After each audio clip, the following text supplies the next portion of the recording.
ఋతుధర్మం ప్రకారం హిందువులు జరుపుకునే పండుగలలో వినాయక చవితి ముఖ్యమైనది. ప్రతి సంవత్సరం భాద్రపద శుద్ధ చవితి నాడు ఈ పండుగను వైభవంగా జరుపుకుంటారు. వేసవి తాపం తగ్గి బీటులు వారిన భూమి వర్షపు జల్లులతో ప్రాణశక్తిని పుంజుకొని పచ్చదనాన్ని సంతరించుకుంటుంది.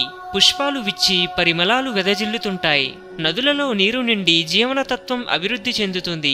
బుధుడు అధిపతి అయిన హస్త వినాయకుని జన్మ నక్షత్రం. బుధ గ్రహానికి ఆకుపచ్చని వంటే ఇష్టం. వినాయకునికి కూడా గడ్డి జాతి మొక్కలంటే ఇష్టం.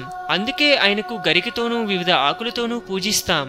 గణేష్ పూజకు బంకమట్టితో చేసిన వినాయకుడి ప్రతిమను మాత్రమే ఉపయోగించడంలో ఒక విశేషముంది. అదేమిటంటే జలాశయాలన్నీ పూడికతో నిండి ఉంటాయి. బంకమట్టి కోసం జలాశయాల్లో దిగి మట్టిని తీయడం వల్ల పూడిక తీసినట్లు అవుతుంది. నీళ్లు తేటపడతాయి. అది కాక మట్టిని తాకడం, దానితో బొమ్మను చేయడం వల్ల మట్టిలోని మంచి గుణాలు ఒంటికి పడతాయి. బంకమట్టిలో నానడం ఒంటికి మంచిదని ఆయుర్వేద నిపుణులు చెబుతున్నారు. అయితే 10 రోజుల పాటు పూజలు చేసిన వినాయక విగ్రహాన్ని 11వ రోజున మేళతాళాలతో జల నిమజ్జనం చేయడంలో ఒక వేదాంత రహస్యం ఉంది.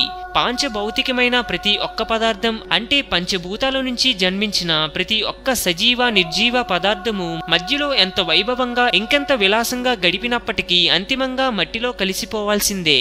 అందుకే ప్రకృతి దేవుడైన వినాయక విగ్రహాలను మట్టితోనే చేస్తారు. అత్యంత భక్తి శ్రద్ధలతో పూజలు చేసి నైవేద్యాలు సమర్పించి నీటిలో నిమజ్జనం చేస్తారు.